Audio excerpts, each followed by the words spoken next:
내가 근데 부산에서 얘들아 그 얘기 해주지 않았어? 예나 언니랑 나랑 타로 보고 막 얘기하면서 막 가고 있었다? 근데 어떤 남자가 저기요 뭐 저희도 둘이 왔는데 어쩌고 저쩌고 이래서 내가 얘기에 장을 펼치고 있는데 감히 끼어들어서 그 흐름을 끊는 게 너무 짜증나는 거야. 그래서 내가 저희 애 있다고, 저희 애 엄마예요, 저희 애 있어요 이랬다? 근데 내가 그때 팬더 가방을 메고 있었는데 뭐 이 팬더 가방을 이렇게 막 툭툭 치면서 얘가 본인이 키우는 애예요? 이러는 거야. 그래서 나 진짜 기분 나빠가지고 나 진짜 기분 나빠서 나 째려갔다니까? 진짜 짜증나잖아. 왜 내 팬더 가방을 쳐? 뒤에서 알짱알짱 거리다가 뭐 그냥 갔나? 아무튼 그래서 예나 언니가 근데 나는 진짜 애 엄마인데 뭔가 안 믿으니까 기분 좋다 막 이러던데 우리의 가방을 왜 치세요? 이렇게 대꾸도 해주면 안 돼. 그런 애들은 진짜 그때는 딱 정색 빨고 딱 카리스마 있게 딱 째려봐 줘야 돼요. 진짜 딱 그냥 뭐야 이 냄새나는 생명체는 안 꺼져? 약간 이런 눈빛 딱 쏴줘야 돼. 그러면은 딱 가. 근데 뭔가 저는 왠지 모르겠는데 저는 솔직히 번호 따는 분들을 그렇게 좋게 보지 않아요. 이거는 저의 선입견일 수도 있는데요. 뭔가 겉모습을 보고 접근을 하는 게 좋아 보이지 않는달까? 그래서 저는 번호 따는 분들은 좀 별론 것 같아요.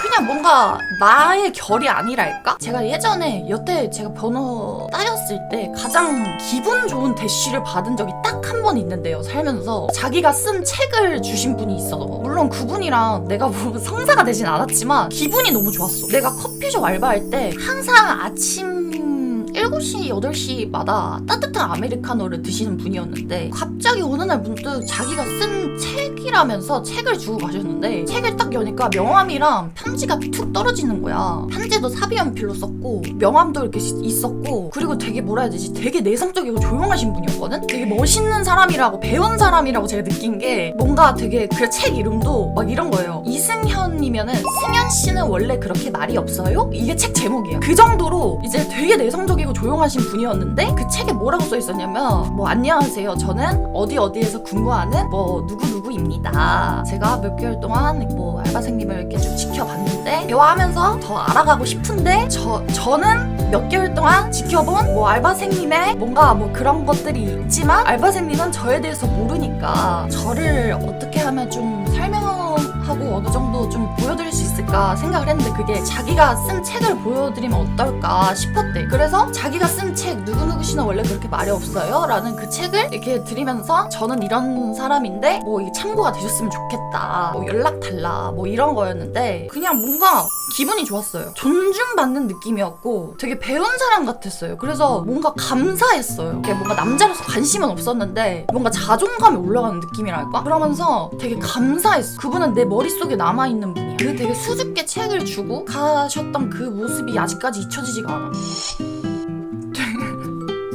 겉으로 봤을 때는 막 우물쭈물하고 소심하고 사람들은 멋있는 사람이라고 말은 안 하겠지만 보진 못하겠지만 되게 알고 보면 되게 저분은 되게 배운 사람이 멋있는 사람이다. 그래서 좀 고마워. 뭔가 그분은 되게 어딘가에서 행복하게 잘 지내고 계셨으면 좋겠어. 그래서 내가 번호 안 주고 거절 당하신 거잖아. 그 뒤로 커피 마시러 안 오시더라고. 아니 근데 진짜로 여러분 번호 이상하게 따는 사람들 진짜 많아요. 예를 들면 내가 제일 어이가 없었던 게 내가 길거리에서 서 있었는데 갑자기 어떤 남자가 분명히 이 사람은 그냥 이렇게 지나가는 행인이었다? 근데 갑자기 내 쪽으로 와서 번호 좀 줄 수 있어요? 아니요? 네? 이러고 가. 그냥 이렇게 가. 번호 줄 수 있어요? 아니요? 네? 이러고 가. 야! 진짜 이상한 사람들 진짜 많고 커피숍 알바할 때 내가 진짜 극혐하는 사람들이 나 일하고 있는데 막 커피 머신 치면서 번호 좀 줘요. 번호 좀 줘요. 막 계속 막 그래서 야 머신 게 치시면 안 되세요. 망가지면 변상하셔야 됩니다. 막 이러고 진짜 껄렁충들. 오늘 또 헤어졌어 우리 진호가. 왜 헤어졌는데? 남 이별설 듣는 게 제일 재밌는 거 알지? 서로 일이 바빠서 그만 하기로 자주 못 만나니까. 그래 나이 먹을수록 그렇게 된다니까. 돌이켜서 생각해보면 나도 그 오래 만난 친구랑 헤어지고 내가 헤어지는 데까지 한 2년 정도 걸린 것 같아. 내가 진짜 딱 할머니 돌아가셨을 때 나 진짜 얘랑 헤어졌구나 그때 딱 내가 받아들인 것 같아. 야 근데 나는 진짜 이런 말 좀 철없이 들릴 수도 있는데 나는 왜 제가 누구랑 헤어져서 이렇게 슬프다고 하는 저 감정을 느낄 수 있다는 게 왜 부럽지? 야 나는 너가 그런 감정을 이렇게 느낄 수 있다는 게 좀 뭔가 부럽다. 아니 그러니까 뭔가 지금 연애를 안 해서라기보다는 뭔가 그냥 그래도 사랑했던 거잖아. 그게 좀 부럽네?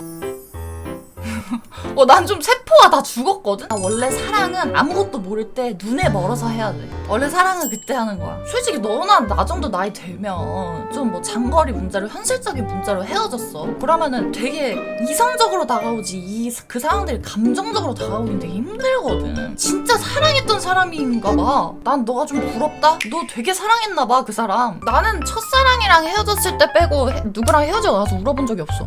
근데 확실히 다른 게 여자랑 남자랑 다른 게 봐봐 우리 리순이들 봐봐. 우리 리순이들은 헤어지면 언니 나 헤어졌어 절대 연락 안 해. 얼마나 야무져 애들. 오히려 남자애들이 막 술 퍼먹고 노래방 가서 노래 부르고 이러네. 근데 원래 헤어지고 나면 남자들이 더 힘들어해 여자들보다. 나도 이별해서 울어보고 싶다. 나는 헤어지자고 한 사람한테 이 얘기까지 들었어. 너 진짜 피도 눈물도 없다. 너 나 사랑하긴 했냐? 나 이 얘기까지도 들어봤어. 피도 눈물도 없는 거야. 근데 나는 그게 맞다고 생각해 얘들아. 아니 왜냐면 나도 정이 있기 때문에 물론 헤어지자고 할 때 나도 좀 마음이 좋진 않지. 근데 헤어지기로 마음을 먹었어. 내가 헤어지는 말을 하는 입장이야. 그럼 나는 확실하게 해야 된다고 생각해. 헤어지자고 말을 하기로 결심했으면 나쁜 년이 될 각오가 돼 있어야 된다고 생각해. 어쩔 수가 없어. 나는 그런 거 되게 확실하게 해야 된다고 생각한다. 이런 게 차라리 낫지 않아? 남자 입장에서 헤어지는 여친한테 마지막으로 하고 싶은 말 하나 하면 다른 남자 바로 만나서 자지 마라 이 생각 들 때 빡치잖아. 야 진짜 도라인가 봐. 근데 나 저거 일리 있다고 봐. 나 충분히 남자들은 기본적으로 소유욕이 있기 때문에 쿨타임 존나 짧으면 이 저거 이렇게 생각할 것 같아. 아니 근데 나한테 그 말 하면은 나 좀 웃을 것 같아. 그리고 좀 뭔가 수용할 것 같기도.